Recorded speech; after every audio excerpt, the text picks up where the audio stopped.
When a young graduate student with everything to live for is gunned down on his front porch. And I remember just screaming, "My baby, my baby, my baby, why would somebody do this to my baby?" The seaside town of Santa Barbara, California, battens down the hatches. There was a definite sense that there's a murderer amongst us. But with little evidence or motive, investigators are stumped. All of the people that we spoke with had nothing but great things to say about Jarrod. An ordinary houseplant becomes key to unlocking the mystery. I reviewed the surveillance footage, and immediately I knew that the person that purchased that plant was responsible for this homicide. A Persian violet becomes a killer's downfall. She was dealing with the wrong person. She was dealing with me. How well do you know your neighbors? What lies behind the white picket fences?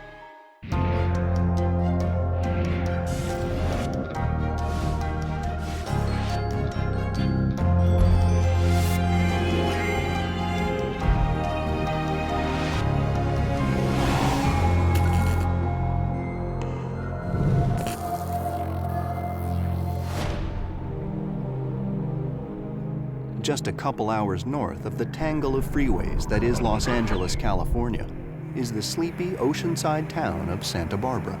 Santa Barbara is this picture-perfect coastal hamlet. It's this little slice of architectural beauty wedged in between the mountains and the Pacific Ocean. Sometimes called the American Riviera, Santa Barbara is a place to soak up some rays, or maybe relax over a latte. The city is home sweet home to nearly 100,000 people. One of them is 27-year-old Jarrod Davidson. A recent transplant from San Diego, he moved here to attend grad school at UCSB, the University of California at Santa Barbara. Jarrod took some chemistry in college and found that he really loved it. He got a degree in chemistry and worked for about 1.5 years for a pharmaceutical company, and then decided to enter into graduate school. Jarrod is working towards his PhD. No small task. His mother, Susan, knows that while her son may be serious about his career, he's got a softer side. Jarrod was very sweet and quiet and reserved, and he was quite athletic. He would make friends with outgoing kids. We all had a really good sense of humor, and we all just laughed and laughed. By the summer of 2004, Jarrod has done a lot of living. Still a student, he's been married, divorced, and is father to 3-year-old Malia. What is that? Pumpkin. Jarrod had Malia 3 weekends out of every month, a week from Christmas Day till New Year's Eve, and 1 week in the summer. Little Malia is the apple of Jarrod's eye. While other young men his age are out partying, he spends weekends being a dad. He really enjoyed being a father. And he would just play with her. And he would sing silly songs, and he would play all the different toys with her. And he was just very loving and very sweet. Jarrod's got an eye toward the future and works hard to make sure Malia's future is as bright as his. That's why he was going to grad school and getting his PhD, so that he could provide a better life for her. Unfortunately for Jarrod, the future has a way of not always working out as planned.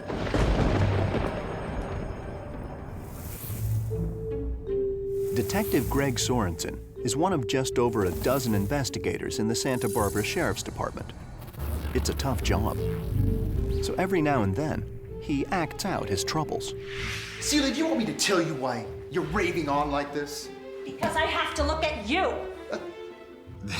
This job gives me great opportunity to see some very interesting real-life characters and reflect on how people are in the real world. And I can bring some of that into my acting. Come, Celia. It's true, I swear it. But the scene that unfolds on a quiet Friday evening, July 9th, 2004, is anything but fiction. Detective Greg Sorensen turns in hoping for a little shut-eye, the sweet dreams an investigator with 13 years on the force rarely gets. At approximately 11 p.m., I was settling down, getting ready to go to bed, and off in the distance, I heard what I distinctly knew was a loud gunshot. Minutes later, Sorensen's hopes for a good night's sleep are dashed for good. My boss called me and told me that there was a shooting on Old Mill Road, approximately 4 miles away from where I live. The victim is male, 27 years old, shot in the chest. His name is Jarrod Davidson.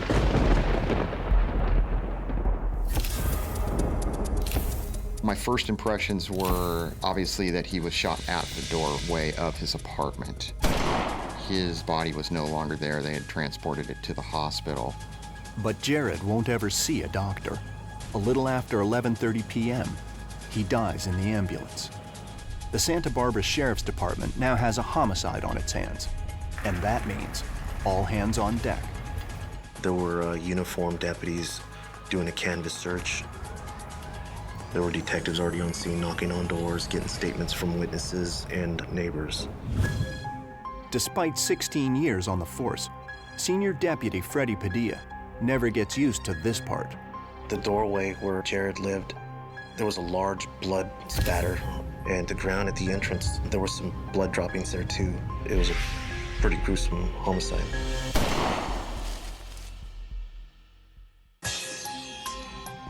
Almost immediately, things aren't adding up. Nothing appeared to be missing. Nothing appeared to be out of the ordinary. It didn't look like his home was ransacked. Everything was in its place as far as we could understand it to be. So far, there's not much to go on, save for a single bullet found 30 feet from where Jarrod fell.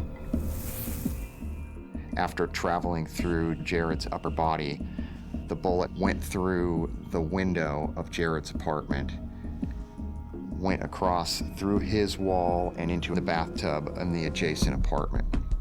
The bullet is a small but important clue.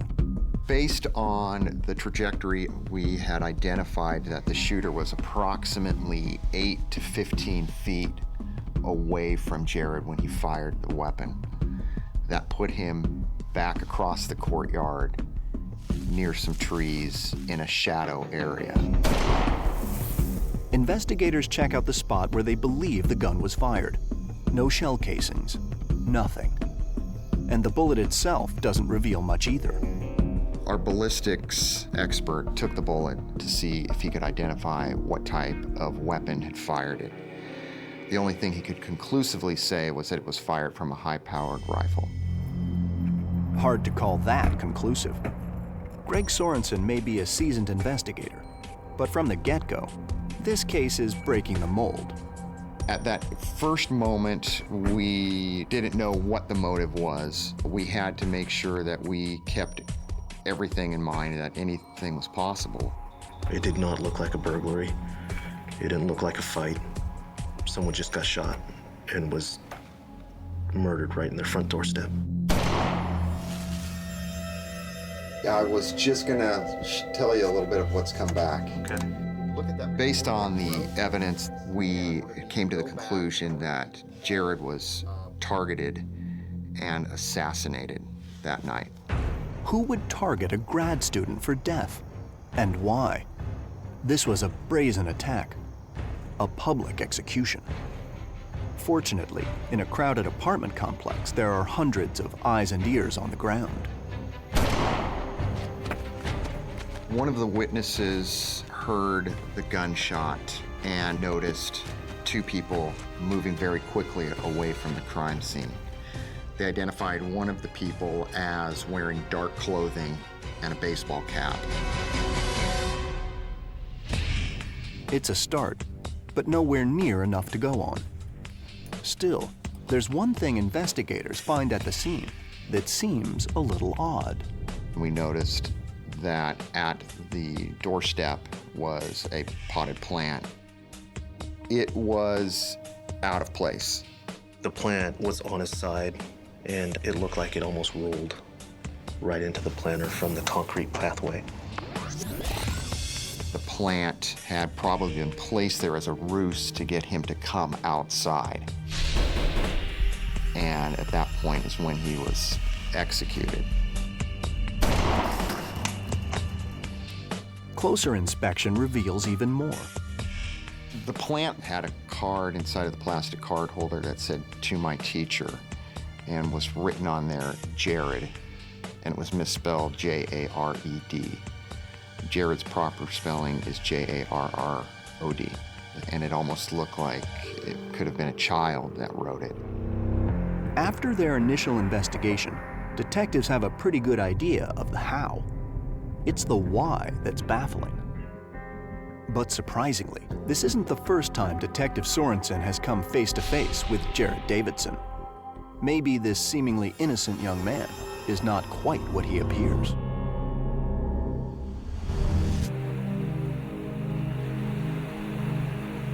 In 2002, journalist Ethan Stewart moved to Santa Barbara from his native Massachusetts to escape the ice and snow and shred a few waves. I had a friend who was a longtime news reporter, and he asked me if I had ever thought about reporting the news. And that was that. Ethan's been pounding the pavement for the Santa Barbara Independent ever since. When Jarrod was murdered, that was the first murder of that year in Santa Barbara County, and it happened in July. So it gives you an idea of how mellow things are around here. On the night their son was gunned down, Jarrod's parents are out of town and out of touch. It takes police almost 36 hours to reach them. I will never forget the words coming out of my husband's mouth saying, "Jarrod's been shot and he's dead." And I remember just screaming, "My baby, my baby, my baby, why would somebody do this to my baby?" And when I got the call that he had been killed, that's all I kept crying out was, "He is so good. He is so good. Why did they do this to him?" Jarrod's family is shaken to the core. But when it comes to who might have wanted the young grad student out of the picture, they have a few ideas.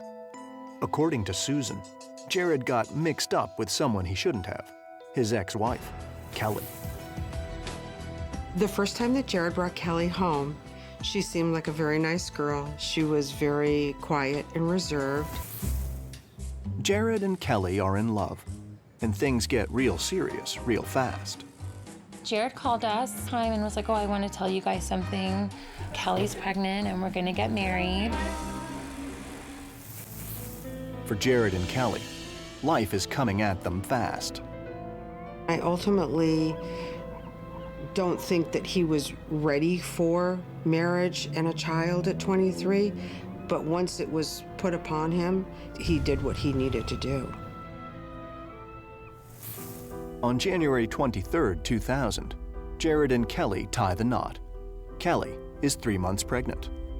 I believe it was just all happening so fast that he didn't really have time to stop and say, "Is this really what I want to do?" On July 22, 2000, Kelly gives birth to a baby girl. They name her Malia. Jarrod was just glowing. He was absolutely glowing, and he was so proud. But the honeymoon doesn't last. It was after the wedding when Jarrod and Kelly went back to their home and they had to go back to school, and after Malia was born, that things really changed. The more time I spent with Kelly, the less and less I liked her. She was very controlling. It was pretty much her way or the highway. Kelly, Jarrod is learning, is anything but easygoing. One time I went to Jarrod and Kelly's house after they were married, and she said, "You know, Jarrod doesn't squeeze the toothpaste right, and it just drives me crazy." And I said, "Oh, yeah, you know, me and my boyfriend have that same problem. We've just decided to buy 2 tubes of toothpaste, and, you know, we can each have our own." And she got very upset and was just like, "No, he just needs to squeeze the toothpaste right." And toothpaste is just the beginning. There's also another huge source of tension, Kelly's relationship with her mother. They spoke to each other 6 or 7 times during the day. I don't believe Kelly made a move or a decision without discussing it first with her mother and then at some times her father. I don't think he ever felt that their relationship and their marriage was between the two of them. I think he thought it was between the 3 of them. For the sake of Malia, Jarrod tries to work things out. But the situation keeps getting worse. Jarrod and Kelly had had an argument. She had accused him of sleeping with his study partner. Apparently, he got mad at her and threw a remote control from a television set into a wall, and he left. Within days, Jarrod files for divorce. Yet despite his problems with Kelly, Jarrod never gives up on his daughter, Malia. He was very adamant that he was going to be a father to Malia and that he was going to be a strong presence in her life. You ready? Yay! Jarrod's awarded visitation rights, 3 weekends a month and 2 full weeks a year. But Kelly uses the courts to fight Jarrod at every turn, each time upping the ante. In March of 2004, Kelly Davidson came to the Santa Barbara Sheriff's Department to file a report of child molestation. The child, according to Kelly Davidson, had disclosed to therapists that Jarrod had inappropriately touched her. And it was just ridiculous. I know it was completely unfounded. Detective Sorensen finds no merit in Kelly's claims. We did a forensic interview with the child, and the child made no disclosure to us that she had been inappropriately fondled or touched by the suspect at that time, Jarrod Davidson. The evidence backs up Jarrod's story. This was it. He'd finally had it with Kelly's games. He sues for full custody. The custody hearing is scheduled for July 28, 2004. Trouble is, 19 days before the hearing, Jarrod is gunned down. So is this simply a coincidence or motive for murder?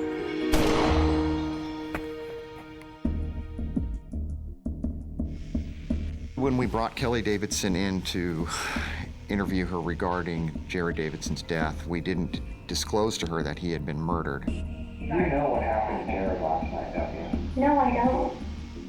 When we did, she didn't act surprised. She didn't show any emotion. It was only later that we even brought that up to her and told her, you know, why didn't you show any emotion? It was at that point she started to cry. Kelly's reaction immediately raises suspicions, but she has an alibi. Kelly Davidson told us on the night of the homicide that she was with her friend Adam, and they were approximately 90 miles away from the murder scene. Kelly is released for lack of evidence. Still, Sorensen checks out her story. Adam was abrasive. He was a little bit difficult for us to deal with. He had a hard time understanding why we were questioning him so extensively about his possible involvement in this crime. Despite his alibi, Adam Tyndall has a hobby that makes Sorensen think twice before clearing him. He was into firearms, which piqued our interest quite a bit. We conducted search warrants at his residence, seized firearms, and tried to do firearms comparisons with the bullet that we had found at the crime scene. However, none of them could be positively identified as being the gun that had shot Jarrod. In the end, Adam's story checks out. And clearing Adam clears Kelly as well. At that point, we pretty much confirmed that Kelly Davidson was not at the murder scene that evening. But Adam isn't the only new man in Kelly's life. There's another suitor named Dan Henner. Dan was Kelly Davidson's boyfriend at the time. He was a former military guy who had just gotten out of the Navy.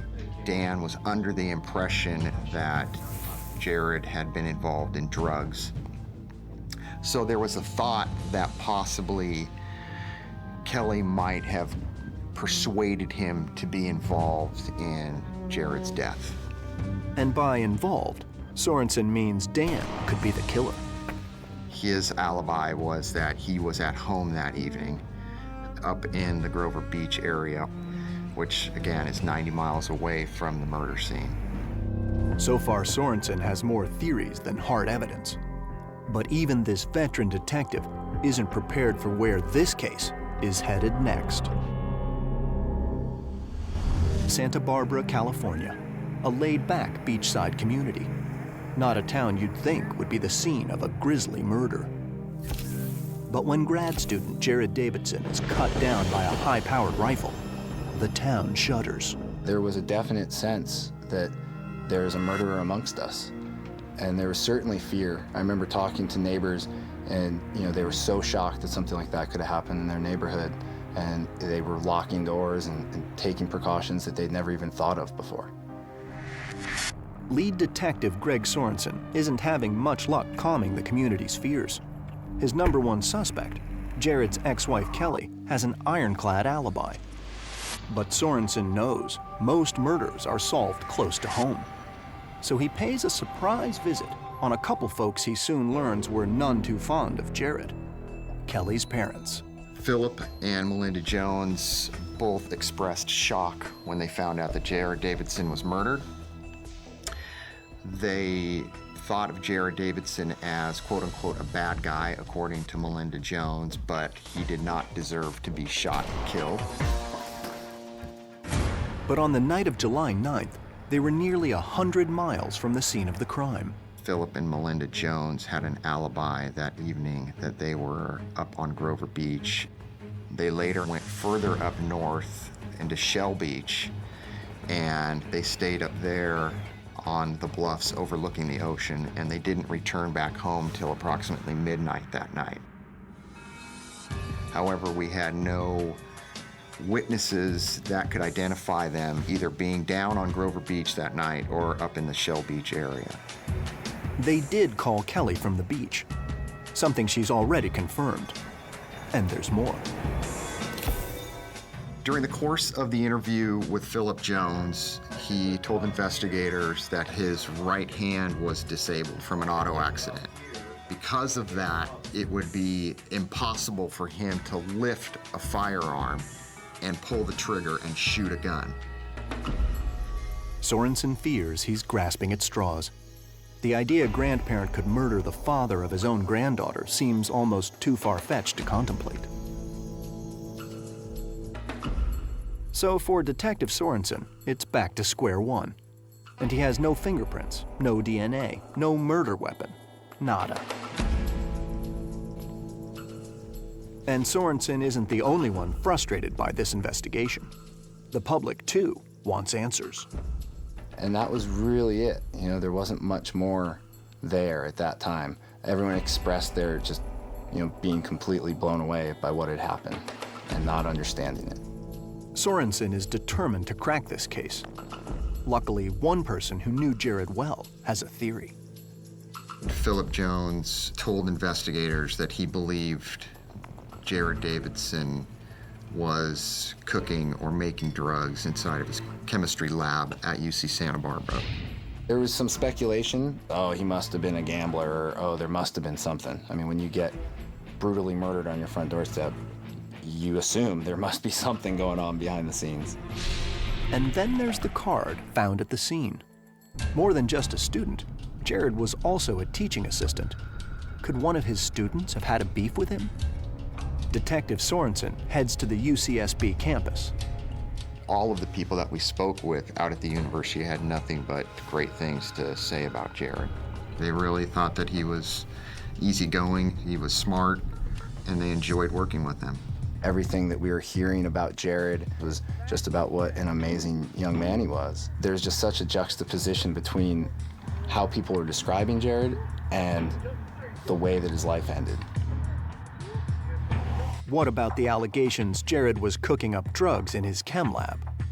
People thought it was preposterous that Jarrod Davidson would be involved in any way with manufacturing drugs of any sort. Then, not long after Jarrod's murder, Sorensen gets a break. Reports come in that another man, a man about the same age and build of Jarrod Davidson, is killed at a nearby apartment complex. He was in an apartment complex, it was at night, and he was targeted. I mean, that in and of itself is odd that there's two murders in our area in a relatively close proximity. Could Jarrod have been a victim of the same killer? There are some similarities between the cases, but they're soon overshadowed by some pretty major differences. A young Hispanic gang member was murdered by two other gang members who were ordered to put a hit on him by the Mexican mafia at a prison. A mob-style hit. The victim, a gangbanger, killed with a knife, not a high-powered rifle. Jarrod was well-liked. He wasn't selling drugs or running the numbers, yet he was marked for death. Sorensen goes back to the beginning, back to a single clue, a piece of evidence yet to be fully examined, the Persian violet found at Jarrod's front door. One of our detectives, Freddie Padilla, remembered seeing that same plant at a Vaughn's grocery store. About 2 weeks prior to the homicide, my wife wanted me to pick up roses. So we stopped at the local grocery store, and they had a large display of Persian violets. Padilla knows solving crime means eyes open 24/7. So on a hunch, he decides to pay a return visit to the Vaughn's grocery. Right when I walked in, it was a large display of Persian violets. And right in the middle, there was one missing. Could a houseplant be a smoking gun? I immediately contacted the store manager and requested a copy of the surveillance video so I could find what time that plant was purchased and possibly find out who purchased that flower. It's a long shot, a real long shot. But at this point, Hail Marys are all investigators have got. I reviewed the surveillance footage, and immediately I knew that the person that purchased that plant was responsible somehow for this homicide. The person was trying to disguise their face, wearing a hat, bulky sweater, knew to keep their head down. Freddie Padilla has struck gold. The person on the video looks a lot like eyewitness descriptions of the perp seen leaving the scene. They identified the person as being dressed in dark clothing, wearing a baseball cap, trying to disguise themselves. It was just a real suspicious person. And what was really interesting was that the person holding the plant was using the sweater to cover up the palms of their hands. It's an odd scene, but what the camera saw was no ordinary purchase. The person paid with cash. The cashier took the money, rang up the purchase, and the person left before receiving their change back. All the time holding onto the plant and trying to keep fingerprints from being on that plant. The video also reveals something else, something significant. The killer makes a mistake. For just a split second, the person grabs the card holder with their bare hands. That means one thing. The card holder might just contain the killer's DNA. And that's not the only thing the videotape reveals. Initially looking at the video, it appeared to be a man, heavyset. But looking at the person exiting the store, you could tell it was a female. It was a big piece of the puzzle. They say it never rains in California, but in the autumn of 2004, sunny Santa Barbara is living under a dark cloud. When Jarrod Davidson was murdered, it was a loss of innocence. He was killed on a beautiful summer night in a quiet part of town with his whole life ahead of him. I mean, that was big time. Residents fear the murder will never be solved. Little do they know, police just got a major break. A few seconds of video, a killer caught on tape, a woman dressed as a man, a woman who looks awfully familiar to Detective Greg Sorensen. She had the same physical stature and stance that Kelly Davidson had. And we knew that based on our previous investigation with her. We knew what she looked like, how she walked, how she stood. Kelly may have a pretty airtight alibi, but there she is on the video. Sorensen also catches the killer making a careless mistake. She walked up and she picked up the plastic card holder and put it into the plant. There was the possibility that there was DNA on there. The card and the card holder were sent to the Department of Justice DNA laboratory for further forensic analysis. And that's not the only new info gleaned from the plant. The card, too, tells a story. When we tracked the To My Teacher card, the only place we found it was at the Five Cities Florist in Arroyo Grande, Grover Beach area. That florist is approximately 2 miles away from Kelly Davidson's home. And out of 30 florists between Santa Barbara and San Luis Obispo County, that was the only place that had that specific card. So the card as well points to Kelly as the culprit. Who else would have purchased it 90 miles from the crime scene? The card holder is Exhibit A, and it lives up to its billing. We just heard Greg excited saying that they got a DNA hit from a sample they took from the card holder. And he gave us the good news and we got to work. With the killer's DNA in hand, Sorensen secures a DNA warrant. He's convinced he's got his man, Kelly Davidson. We still had the problem with her alibi. We still had a problem with her cell phone. But we were pretty confident that it was going to match Kelly. When the results are in, they're a shocker. And they throw a wrench into Sorensen's whole theory. We thought that that DNA was going to match her. And when it didn't, we were a little bit surprised. But the test is not a complete bust. It was a female. It wasn't Kelly, but it was possibly someone in her family. So detectives started looking into Melinda Jones as a possible suspect. They also look at Kelly's sister, Casey. She's about the same height and has a similar build. Casey's alibi was that she and her husband and son were down in San Diego at a Padres game. DNA results back up her story. Casey's not a match. Sorensen pays a visit to Kelly's mother, Melinda, and she's anything but cooperative. We had a search warrant for her DNA, and she was very nervous. She was a little bit distraught, but she complied with the search warrant order for the buccal swab of her DNA. Turns out, Melinda has good reason to be nervous. Her DNA is an exact match to the DNA on the card holder.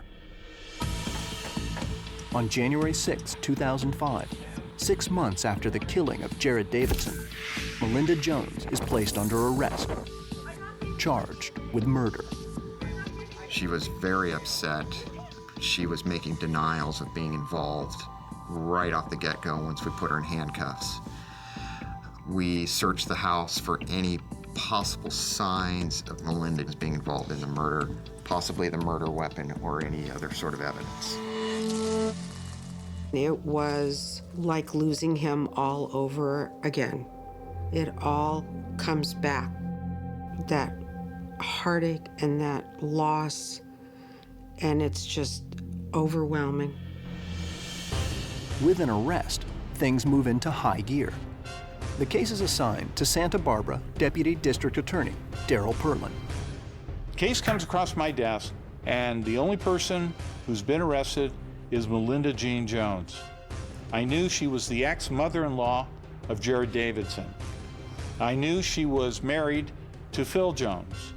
I knew that Phil and Melinda Jean Jones always did everything together. Philip and Melinda's relationship was one that they were together 24 hours a day, 7 days a week. Finally, the pieces are falling into place. There were 2 people seen fleeing the scene, so it was our belief that that other person was indeed Philip Jones.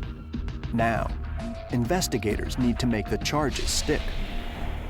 Weren't Phil and Melinda taking a romantic walk on Grover Beach? Didn't Kelly get a call from her mother that night? At 9:06 p.m. on the night of the homicide, Melinda Jones called her daughter, Kelly Davidson. Kelly told investigators that she distinctly heard the sound of the surf. We identified a cell phone tower in the Grover Beach area. So if she had made the phone call from the beach, it would have bounced off of that cell phone tower. Cell phone calls leave a distinct trail, a record of every tower that picks up the signal. And those records tell a totally different story. When she made that call, it was reflecting off a tower off of Highway 101 coming south towards Santa Barbara. So she was nowhere near Grover Beach like she said she was. Phil and Melinda claim they were together that night. Maybe that's true. Maybe they were together, committing a murder. But what about Phil's disability, his injured arm? They're out. Well, what he and Melinda don't know is that for weeks now, Sorensen has been keeping a very close eye on them. We conducted surveillance on Philip and Melinda Jones. They went into a grocery store and bought some items. One of the items appeared to be a case of wine. Philip Jones walks with this box, which is quite heavy, probably heavier than a firearm, out to his vehicle. We believe that this person could pick up a firearm, manipulate it, and pull the trigger.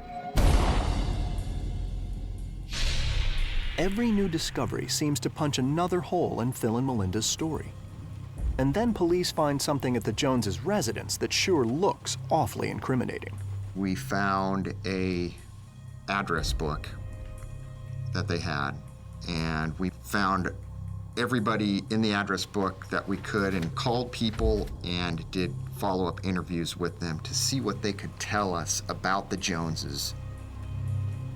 There was one person that we ended up talking to, and he ended up telling us that one day, prior to the murder, Philip Jones asked him if he could get him an unregistered weapon. A few days after Jarrod was murdered, Philip came back to him and said, "Forget I ever mentioned anything about you getting a gun for me." We knew right then that Philip was directly involved with this murder. Melinda's arrest, it turns out, is just the beginning of the fall of the House of Jones. 19 days later, Phil is taken into custody. There was no one else that disliked my son more than they did. But this investigation is far from over. New evidence is about to come to light that the murder of Jarrod Davidson might just have been a family affair.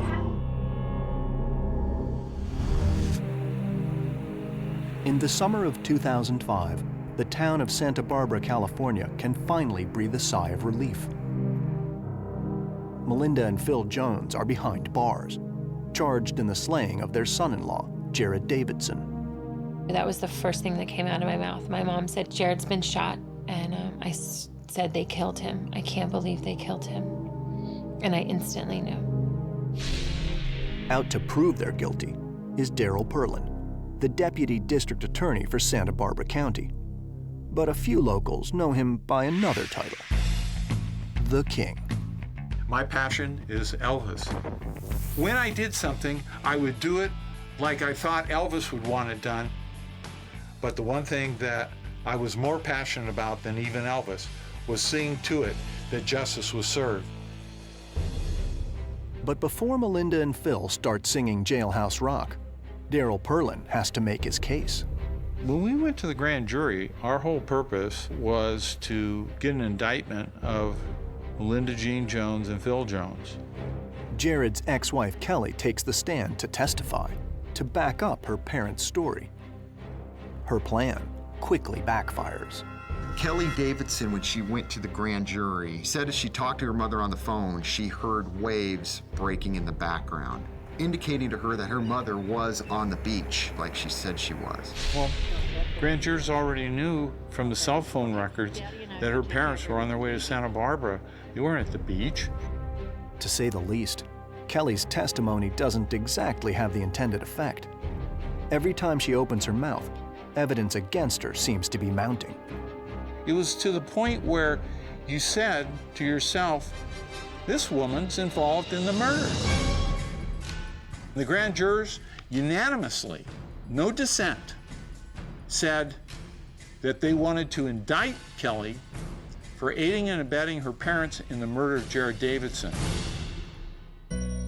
In an instant, Kelly's life changes, big time. Kelly Davidson was arrested that evening, and she was brought to Santa Barbara to the county jail. And with the indictment of Kelly, Melinda and Phil's defense crumbles. Phil's lawyer realizes the trio faces stiff odds. His attorney came to us and said that Phil Jones was willing to plead guilty to the murder of Jarrod Davidson if we dismissed all charges against Kelly Davidson. Perlin says no way. He's convinced Kelly played a big role, and he's determined to prove it. We always felt that Kelly was the motivator for her parents to go and commit the murder, because by Jarrod being murdered, the person who had benefited was Kelly. But there's another twist, and it's a big one. Phil Jones is dying. He's been diagnosed with inoperable lung cancer. For Perlin, what some may see as karmic justice presents a real-world problem. If Phil dies, Perlin loses his star witness in the case against Kelly. Without him, she could walk. This plea deal may be his last chance to bring down all three. With no other choice, Perlin accepts. Phil would plead guilty to murder, and he would be sentenced to 25 years to life without the possibility of parole. Melinda would plead guilty to murder. She would be sentenced to 25 years to life. Kelly would plead guilty to 2 counts of perjury and 1 count of being an accessory. For the Jarrod Davidson murder case, it looks like a wrap. But looks can be deceiving. In mid-December 2005, the 3 Joneses arrive in court to plead guilty. One by one, they come before the judge. Kelly and Phil follow the script. Melinda follows her own plan. You have to say in your words that you're accepting the terms of the deal. Melinda said, "Oh no, I don't think I want to do that." And it was absolutely unexpected. Even her own attorney seemed shocked. A sentence of 25 years to life is no picnic. Still, the plea deal offers Melinda a chance to one day be free. But she decides to roll the dice, to take her chances in front of a jury. My reaction was, she's crazy. If she loses a jury trial, it's life with no possibility of parole. And with the evidence that we had against her, I don't know why anybody in their right mind would want to go to a jury trial. But that's exactly what she does. On July 24th, 2006, Melinda's trial is called to order. And that's when things get really strange. She claimed that she had suffered a bout of amnesia. Suddenly, she claimed that she had no memory of anything. She didn't know who her family was. She didn't know who her attorney was. She knew nothing. She was a blank slate. We all knew it was a lie. We all knew she wasn't doing a very good job of it. I just thought it was another one of their pathetic attempts. But there is method to Melinda's madness. If she's declared insane, she'll serve her sentence in a psychiatric hospital, not a prison. But first, she's got to convince the jury she's nuts. She was acting just bizarrely. I mean, sitting there, quasi-catatonic, fidgeting with her hands a lot, whispering, doing baby talk with her attorney, just really wackadoodle stuff. It was something else. Luckily, Daryl Perlin has more than just her bad acting to prove she's lying. It seems no one told her that in jail there's no right to privacy. Melinda's phone calls, even her conversations, are all recorded. And she would start talking about things that clearly showed that she didn't have amnesia. And it was obvious after a while that this was another of Melinda Jean Jones's attempts to outsmart people. But she was dealing with the wrong person. She was dealing with me. Her amnesia claim doesn't fly. Melinda Jones is convicted of murder and sentenced to life with no possibility of parole. It's a sentence far worse than the one she rejected. Phil accepts the plea deal and is sentenced to 25 years to life. Kelly gets 4 years behind bars. Many, though, feel she got off easy. The whole team of investigators and the district attorney's office, everybody believes that Kelly had more involvement in Jarrod's demise than what we were able to prove. And that's frustrating. Investigators aren't the only ones who are frustrated. I do believe she's as guilty as they are. I think Kelly deserves to spend the rest of her life behind bars with her mother. Following the trail of evidence, investigators believe that on July 9, 2004, at 10:44 p.m., Melinda and Phil Jones purchased a gift for Jarrod, a Persian violet. After purchasing the plant, they drove just a few miles away to Jarrod's house. Melinda went up to the doorstep. To throw off police, she placed a "To My Teacher" card in the plant. Philip was back hiding in the shadows near the bushes. She put the plant down, she knocked on the door. Jarrod stepped out of his doorway, and Philip pulled up that rifle and shot Jarrod through the chest. A single shot that ended Jarrod's life. On July 6, 2007, after serving less than 2 years in a California state penitentiary, Kelly is released. On May 19, 2007, Phil Jones dies in prison. Today, Melinda Jones remains behind bars. The city of Santa Barbara is back to normal. Tourists splash in the surf. Coffee shops are brimming with customers. But this town still has a little hole in its heart. For one person, though, Jarrod's daughter Malia, you could say there's been a happy ending. Jarrod gave his life not knowingly so that Malia could have a life with us and that she could have the life that Jarrod always wanted her to have. What are you gonna be for Halloween? Malia is being raised in a loving home. She lives with Jarrod's parents, Susan and Richard. Jarrod gave up his life so that Malia could have a better one. I know that in my heart. I know every parent would give their life for their child, and he did.